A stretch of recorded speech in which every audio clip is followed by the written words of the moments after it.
Good evening, students. Today we will start part 2 video of lesson number 1, the story of human evolution. Okay, this is the part 2. So let's start.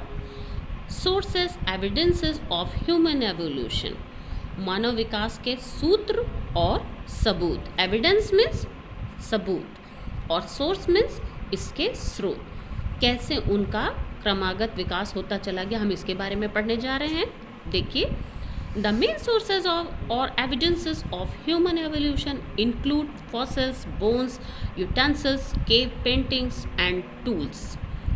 मानव विकास के साक्ष्य के मुख्य स्रोतों में जीवाश्म हड्डियों के बर्तन, गुफा चित्र और उपकरण भी शामिल हैं. Okay, fossils are the remains of early humans that have been buried under the earth.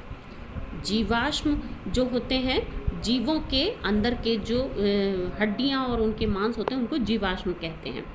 प्रारंभिक मनुष्यों के यानी आदि मानव के जो अवशेष हैं जिन्हें पृथ्वी के नीचे दफना दिया गया है, तो उन्हीं को हम जीवाश्म कहते हैं. They help scientist to trace human evolution.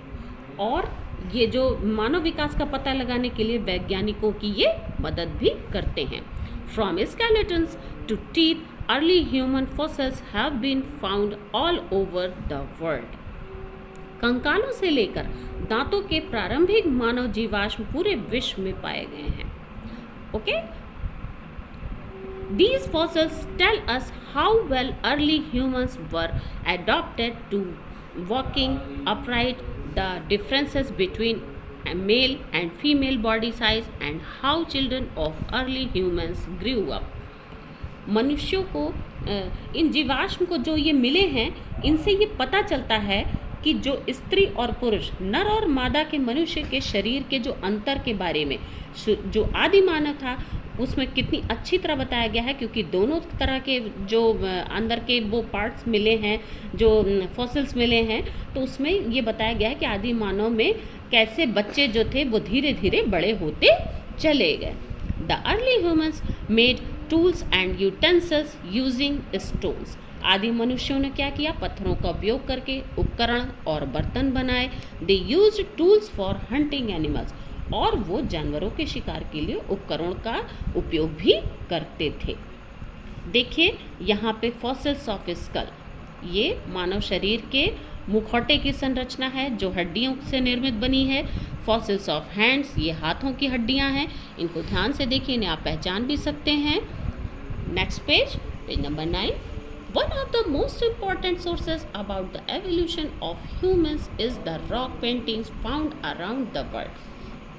मनुष्यों के विकास के बारे में सबसे महत्वपूर्ण स्रोतों में एक दुनिया भर में पाई जाने वाली रॉक पेंटिंग है, और मध्य प्रदेश में स्थित भीमबेटका के शैल आश्रयों से प्रारंभिक मानव द्वारा बनाई गई 500 से अधिक पेंटिंग की खोज की गई है. बच्चों, आपको समझ में आ रहा है कि जो मनुष्य के विकास हुए उसमें 500 से अधिक पेंटिंग जो है उसकी खोज की गई, और मध्य प्रदेश में भीमबेटका में ये इसके जो शैल हैं, वो आश्रय हैं, वो सारे मानव विकास के वहीं पर संरक्षित हैं. These caves have been listed as a World Heritage Site by UNESCO. और इन गुफाओं को यूनेस्को द्वारा विश्व की धरोहर के स्थल के रूप में सूचीबद्ध कर दिया गया है. यूनेस्को में इसको सूची में दिखाया गया. In most of these paintings animals have been shown separately as a part of hunting scenes और रनिंग आफ्टर हंटर्स. इन चित्रों में जानवरों को शिकारी के बाद दौड़ने के लिए शिकार के दृश्यों को एक भाग के रूप में अलग अलग दिखाया गया है. इन पेंटिंग्स में क्या है? दौड़ने वाले सारे जानवरों के चित्र हैं, जो शिकारियों के द्वारा शिकार किए जाते थे उनके चित्र हैं. Here student see the photographs and you know very well that photographs. Okay, birds, fish, lizards, crabs, frogs and scorpions have also been drawn. Painting में क्या क्या दिखाया गया है बच्चों?